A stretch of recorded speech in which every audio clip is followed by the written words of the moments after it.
Porque o trabalho é espiritual. A palavra é espírito e vida. A palavra não é só a letra no intelecto. A palavra de Deus é espírito e vida. Essa palavra é viva. Essa palavra é eficaz. Essa palavra, ela vai no nosso interior, numa parte indivisível, que é a psicologia, psicanalista, a psiquiatria, né? Os psicólogos não alcançam essa parte do ser humano, que é uma parte impenetrável, mas há algo que penetra. Hebreus 4:12, 4:13. Olha o que diz a palavra de Deus em Hebreus capítulo 4, versículo 13. A palavra de Deus não é um livro intelectual, não é um livro de leitura literal. A palavra de Deus é espírito e vida. A palavra de Deus é viva e eficaz. E ela trabalha no nosso interior, aonde nenhum instrumento deste mundo, nem da psicologia, nem da psiquiatria, nem psicanalista, né? Essa turma de profissional que trabalha o comportamento humano, que estuda, não é? O ser humano, o comportamento, não alcança. Não adianta chamar um psicólogo para entender o comportamento humano. Não vai entender. A palavra revela qual é o motivo, a consequência desse comportamento monstruoso, terrível do ser humano. A palavra mostra isso. Porque a palavra é a maior terapia para o ser humano. Porque só quem conhece o ser humano é quem o criou, Deus. E é por isso que em Hebreus capítulo 4, versículo 12 diz assim: porque a palavra de Deus é viva e eficaz e mais penetrante do que espada alguma de 2 gumes, e penetra até a divisão da alma e do espírito. Preste atenção. Penetra até a divisão da alma e do espírito. Sabe do que está falando isso? Da parte interior do homem, que é composta de 2 partes distintas, que é a essência, a substância espiritual. Porque nós somos formados com a substância material, o corpo, e com a substância espiritual, o espírito. O corpo que veio deste mundo, o espírito, a parte espiritual que veio de Deus. E essa parte espiritual, que é composta de alma e espírito, nada pode alcançar, só a palavra de Deus. Olha o que diz aqui, o que nós estamos lendo. Porque a palavra de Deus é viva e eficaz. A palavra é viva, ela é eficaz. Ela tem o poder de operar aquilo para que ela vai direcionada. Ela tem poder, ela é viva. Ela não é uma coisa que fica somente no intelecto e depois some. Ela fica no nosso entendimento e é ela que vai julgar o mundo. O mundo será julgado pela palavra. Jesus falou isso lá em João 12:48. Agora, a palavra vai continuar dizendo: ela é viva e eficaz, mais penetrante do que espada alguma de 2 gumes, que penetra até a divisão da alma e do espírito, e é apta para discernir os pensamentos e intenções do coração. Não é isso, é aqui. Ela é apta para discernir os pensamentos e as intenções do coração. Por isso que muitos não aceitam a palavra. Sabe por quê? Porque a palavra acusa ele, reprova os comportamentos, reprova o interior do homem, que só Deus conhece. O homem pode mentir para o psicólogo, psicanalista. O homem pode mentir para esses meios que estudam o homem dentro da psicologia, não é? Psiquiatria. O homem só não pode ocultar nada de Deus. A palavra, ela incomoda a humanidade, porque ela vai no interior do homem, na parte indivisível, que só a palavra penetra, na parte do ser humano impenetrável, que só a palavra de Deus penetra. É isso que o texto aqui nos ensina. Quem tem uma visão intelectual não vai entender isso. Mas quem é espiritual, discerne a palavra. Porque a palavra é espírito e vida. A palavra não é conhecimento intelectual. A palavra de Deus é espírito e vida. E precisamos discerni-la em espírito, pelo Espírito Santo. Então, a palavra de Deus, ela trabalha no nosso interior, tanto para nos acusar, quanto para nos justificar. Salvação para quem crê na palavra. Condenação para quem não crer na palavra. A palavra é o mérito, é o critério pelo qual Deus vai julgar o mundo. Não tem obra de caridade, de nada. O homem vai ser julgado por não crer na palavra.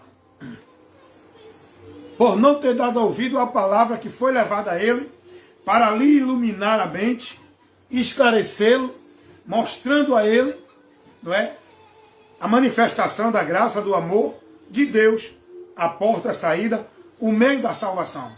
Para tal homem pecador, que não merece encontrar a salvação pela graça, que a graça é o favor de Deus. A graça não é o que o povo ensina aí. Tem muita gente aí ensinando sobre a graça, né? Ensinando errado, viu? Ensinando errado.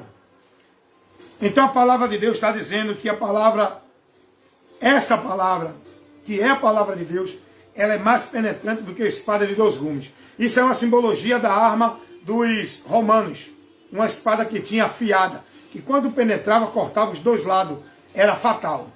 E a palavra de Deus é fatal quando vai no interior do homem.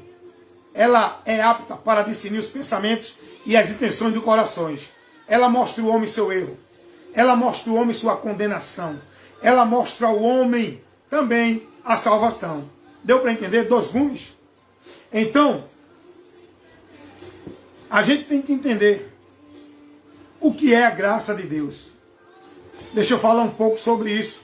É só um paliativo aqui, tá? Tem muita gente aí, eu tenho visto muita gente falando sobre graça, mas de uma forma libertina. Falando sobre graça de uma forma incondicional. Ei, a graça de Deus é condicional. Aprendam isso, tá? Então, eu faço uma pergunta para essas pessoas que falam tanto da graça, não é? Que falam tanto da graça. Sabe de uma coisa?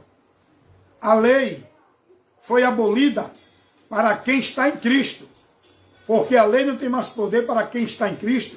Porque em Cristo somos justificados pela lei para não sofrer a punição da lei. Mas a lei continua. Para quem não está em Cristo, está julgado e condenado sobre a maldição da lei. A lei, que é a condenação, o juízo para o pecador, não é só para o judeu não, viu, irmão? Não é só para o judeu não. Deus deu aos judeus o entendimento da sua transgressão, mas essa transgressão, toda a humanidade está dentro dela. E o evangelho é um só. Eu estou aqui mostrando aqui porque eu estou aqui levando uma resposta para alguém que ensina de uma forma totalmente herética. Não, porque o evangelho para o judeu é um e o evangelho para o gentil é outro. Não existe 2 evangelhos. Não existe 2 rebanhos. Não existem 2 corpos. Não existe 2 Senhor e 2 caminhos. É um só para toda a humanidade. Agora, o que existe é períodos de tratamento, mas um só povo. A Bíblia não mostra 2 rebanhos. É um só rebanho. Deu para entender? Então, as pessoas falam de uma forma dentro do entendimento que eles têm, daquilo que eles lêem, e não preocupam-se em examinar. Como eu disse aqui, vou dizer de novo. A palavra, muita gente tem interpretado ela pelo seu intelectual, pela matemática, pelo conhecimento literal. Ei, cuidado. A palavra de Deus é espírito e vida. Ela não se define pelo entendimento só não. Pelo entendimento intelectual. Tem que ter o Espírito de Deus para entender. a palavra de Deus, situações que só podemos discernir pela ação do Espírito Santo que abre o nosso entendimento. Por isso que muita gente está aí, nesses últimos dias aí no comentário, aqui na minha página no Face, colocando cada comentário herético, comentários materialistas, não é? Comentários literais, comentários totalmente heréticos, aonde dizem, eu não quero nem continuar nisso, isso é cansativo, isso não edifica. Quem é Jesus, ele diz o seguinte, ó, vai pregar, quem quiser ouvir, amém, quem não quiser, não fica ali não lança pérola aos porcos e nem insiste, aonde em uma casa que tu entrar, se não quiser receber, bate os pés como um protesto e sai dali. É a mesma coisa. Jesus falou isso, mas foi para o judeu, mas a gente aplica para uma aplicação pessoal, para a igreja, que tem o compromisso de pregar o evangelho. E a gente não tem que bajular, nem massagear ninguém para ouvir o evangelho e para crer. Nossa obrigação é pregar.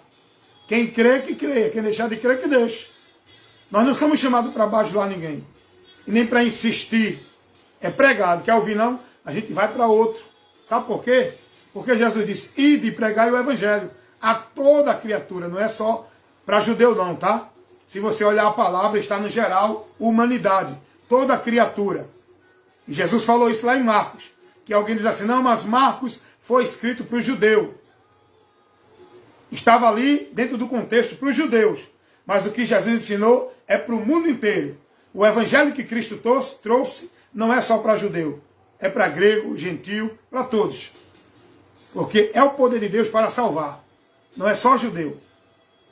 Todo ser humano que precisa de salvação. A Bíblia ensina isso.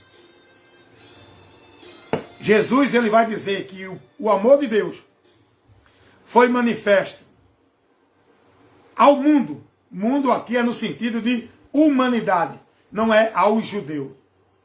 Os judeus entendiam que a salvação era só para eles, que eles eram a classe especial, os escolhidos de Deus para a salvação. Aí é que entra o engano. O povo de Israel foi escolhido para ser levantado como nação, para um propósito de Deus, diante de todas as outras nações, diante de todos os outros povos. Deus escolheu Israel para uma finalidade como nação, onde ele vai cumprir a finalidade dele, que ainda não cumpriu. Deus ainda não cumpriu a sua finalidade com esse povo de Israel. Mas vai cumprir ainda, está profetizado já. E para a salvação, Deus não faz escolha de ninguém. Salvação é sem exceção de pessoa. Pedro vai dizer isso a Cornélio, pregando lá em Cornélio. Era gentil. Pedro vai dizer, agora eu vejo que Deus não faz acepção de pessoa. Porém, aonde tiver alguém que tema ele, aí esse sim alcançará a salvação dele. É Pedro que diz isso. Vamos ver o que é que Pedro está dizendo sobre isso. Abra a sua Bíblia aí em Atos dos Apóstolos, capítulo 10, versículo 34. Pedro vai dizer assim, o contexto aqui, Pedro está na casa de Cornélio, evangelizando, levando o evangelho, viu? Aí, no versículo 34, Pedro vai dizer assim, depois que ele vê a convenção ali, onde eles foram batizados, onde eles se alegraram, onde eles teve o gozo do Espírito Santo, pela convenção que eles teve. Aí Pedro vai dizer assim no versículo 34 do capítulo 10 de Atos dos Apóstolos. E, abrindo a boca, Pedro disse, reconheço por verdade que Deus não faz acepção de pessoas. Versículo 35. Mas que lhe é agradável. Deus se agrada. Em quê? Mas que lhe é agradável. Aquele que em qualquer nação, não é só judeu não, viu? Aprenda aqui, por favor. Não é só judeu não. Aqui não é evangelho só para judeu não. Olha o que Pedro vai dizer, olha o que está revelado na palavra de Deus, porque aqui é a palavra de Deus. Pedro aqui estava falando inspirado. Não foi a imaginação dele. Pedro aqui estava falando inspirado pelo Espírito Santo de Deus e não pela inspiração dele mesmo. Para que isso ficasse registrado, para a gente compreender e conhecer essa verdade que Deus nos revela. Olha o que Pedro vai dizer. Vou repetir novamente. Eu estou aqui trazendo orientação que Deus não faz acepção de pessoa para a salvação. Ele não escolhe um e o outro não. Para a salvação, a escolha é para toda a humanidade. Ele escolhe todos. Agora, essa escolha é condicional em Cristo. E Pedro, ele entende isso. Porque Pedro tinha um conhecimento de que só os judeus era a classe escolhida. A salvação veio pelos judeus, através de Jesus, que era judeu. Mas não é só para os judeus. Os judeus rejeitaram. Até hoje, eles rejeitaram o seu Messias. Só vão receber esse Messias que já veio, que eles estão esperando ainda, que ainda não contemplaram ele, porque rejeitaram Cristo. Só vão contemplar. Isso é um assunto escatológico que muita gente quer ensinar, mas não conhece. Não conhece. Porque escatologia não é coisa que se aprende em seminário. Escatologia nós aprendemos pela revelação do Espírito Santo, que nos dá o entendimento das coisas futuras, que ainda vai acontecer, e coisas que a Bíblia, no literal, no intelectual, você não vai entender. Tem que ser pela revelação, pelo entendimento dado pelo Espírito Santo. Mas muitos, com a mente literal, no seu intelectual, quer criar uma doutrina materialista. Vamos lá. Pedro vai dizer assim, Atos, estou lendo Atos dos Apóstolos, capítulo 10, versículo 34 e 35, diz assim, abrindo a boca, Pedro disse, reconheço por verdade que Deus não faz acepção de pessoas. Sabe o que quer dizer isso? Você sabe o que quer dizer acepção de pessoas? Deus não faz diferença. Deus não chama um, exclui outro. Deus não aceita um, rejeita outro. Deus não faz isso não. Alguém está pregando isso aí errado. Ah, porque Deus me escolheu, eu sou o escolhido, o outro não é, o outro é predestinado a isso, o outro é predestinado ao inferno, o outro não é escolhido para o céu. Quem te ensinou isso? Jesus não. Tu está aprendendo essa mentira com os homens, porque Jesus não ensinou isso, nem os apóstolos. Essa doutrina não. Não vem não, essa doutrina não é bíblica. Jesus não ensinou isso a ninguém. Aí Pedro vai dizer aqui, que Deus não faz acepção de pessoas, nenhuma. Versículo 35, ele vai dizer, mas que lhe é agradável aquele que em qualquer nação teme e obra o que é justo. Temer a Deus, obrar o que é justo, é você viver na justiça, viver baseando a sua vida em direção na palavra de Deus.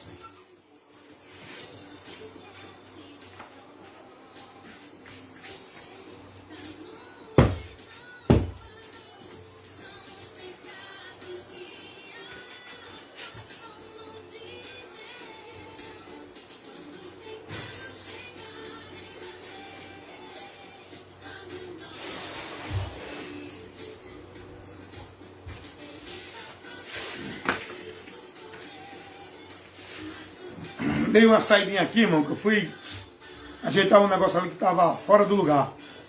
Então, vou voltar aqui. Nós estamos aprendendo aqui que Deus não faz acepção de pessoa, mas Ele se agrada no homem que teme a Ele. É o que Deus quer de nós. E opera e obra o que é bom, o que é justo. Mas para você operar o que é justo, tem que ser pela reta justiça de Deus, que é a palavra. Pedro está dizendo, a gente tem que aprender. Nós lemos a Bíblia, analisamos ela, fazemos uma aplicação pessoal e trazemos para o contexto atual, para ensinar as pessoas a verdade que a Bíblia nos revela. Dentro desse texto aqui que nós estamos lendo, nós vamos aprender que Deus não faz acepção de pessoa, que Deus não escolheu um para o céu e outro para o inferno. Deus não fez isso. Quem ensina isso é o homem, que não é uma doutrina que Cristo trouxe. Isso não é a doutrina de Cristo. Os apóstolos não pregaram isso. O apóstolo Pedro está reconhecendo essa verdade aqui, porque ele entendia que era assim. Não, a classe de especial para ser salvo é só nós, judeu. Mas quando Pedro, enviado por Deus, vai à casa de Cornélio e é orientado a Pedro pregar o evangelho, Deus está ensinando aqui aos judeus que o evangelho é o único meio de salvação, tanto para judeu como para grego. E Paulo vai dizer isso, Romanos 1,16, que o evangelho de Deus, de Cristo, é o poder de Deus para salvar todo aquele, olha aí, ó, olha o condicional no indivíduo aí, todo aquele, o indivíduo, aquele é o indivíduo, todo aquele indivíduo que crê, o condicional é crer, para ser salvo, seja judeu ou seja grego, isso fala de qualquer nacionalidade. Deus não escolhe, não, eu quero você que é judeu, eu não quero o gentil que é de outra nação. Não! Pedro vai dizer isso aqui. Versículo 35, Atos 10. Mas é agradável a Deus o homem que em qualquer nação o teme e opera o que é justo. O que Deus quer é isso. É ver uma alma, um ser humano, se convertendo a Ele, se arrependendo. Temer a Deus é se converter a Cristo. É buscar andar na sua palavra. É renunciar ao seu estilo de vida. É negar-se a si mesmo. E isso é o homem que tem que fazer. Ou Jesus não ensinou assim?